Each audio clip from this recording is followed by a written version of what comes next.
BYU students spent their Saturday as part of the volunteer search effort for Garrett Bardsley.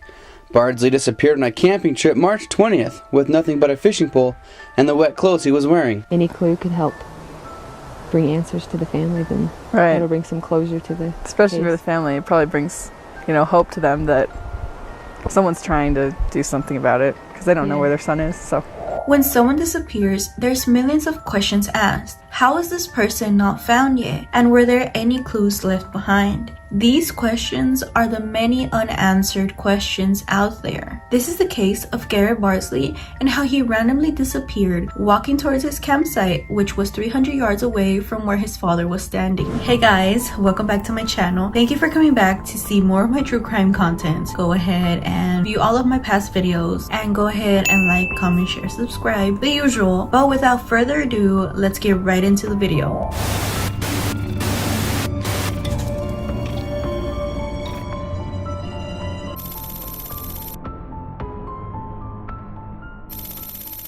Garrett was a sweet and kind young boy. At the time of his disappearance, he was only 12 years old. Garrett was described as a lighthearted one of the family, and he loved spending time with his siblings. Garrett loved to play baseball and loved the outdoors. It was even said that he wanted to be a missionary when he grew up. One day, Kevin Bardsley, Garrett's father, decided to take a camping trip with Garrett and a group of Boy Scouts to the Uinta Mountains in Utah. They arrived there on August 19th, 2004, and wanted to stay until August 21st. It was something they enjoyed to do. On August 20th, 2 days since their arrival, Kevin and Garrett decided to wake up early at 8 a.m. in order to go fishing in a nearby lake called Cubariant 1. There are 7 named lakes in Cubariant Basin, and Garrett and Kevin were on the first lake.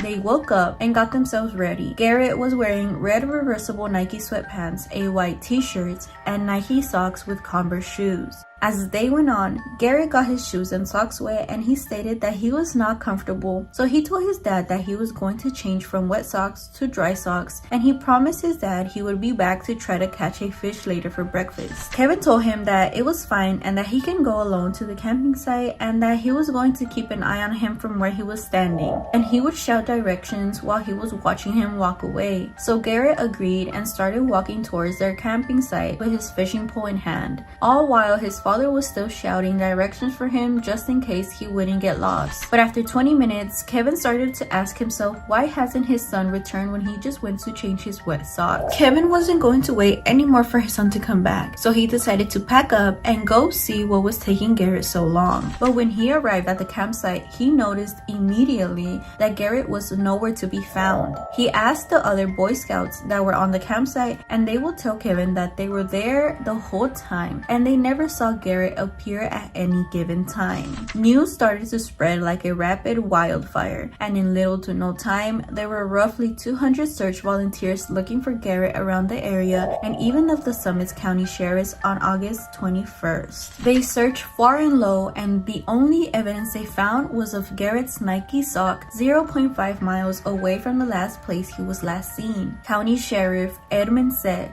"The sock appears that it was taken off of a wet foot, wadded up, very consistent with what we know about Garrett." But later, it was rumored that one of the volunteers came out and said that it was his sock and that he also got it wet and took it off during the search. It might have been a possible thing, but keep in mind, the volunteer already knew what Garrett was wearing the last time he was seen. So my question is, why when he took the wet sock off, did he not place it in his pocket in order to not confuse any volunteers with the search for Garrett's belongings? But it can probably be just a simple mistake. Who knows? It was speculated by the police officials that if that was Garrett's sock, that he took it off since he was uncomfortable and he decided to seek some shelter since on the night of his disappearance, it dropped to 18 degrees. So they believe he either went into a cave or somewhere else in order to keep warm. Sheriff Edmund said, "We're searching for an unresponsive individual now. This is a recovery operation."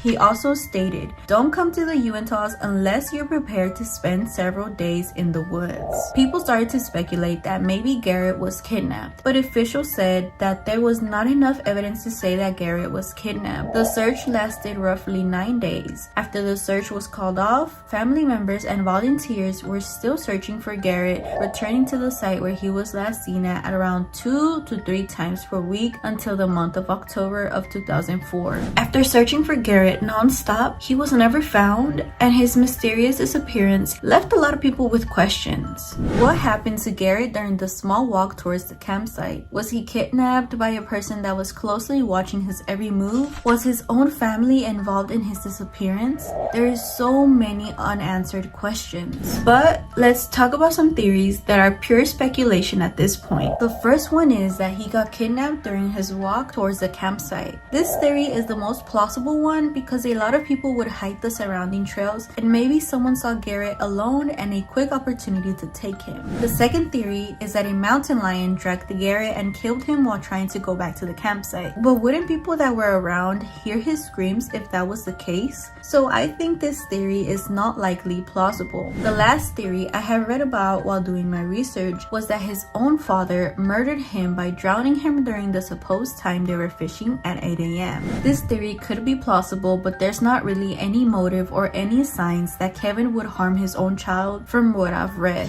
This is such a mysterious case of a child disappearing without a trace. Many people speculated that Garrett's case could be tied to the missing 411 children. But let me know what theories you might have towards Garrett's case in the comments below, and I'll see you in the next one.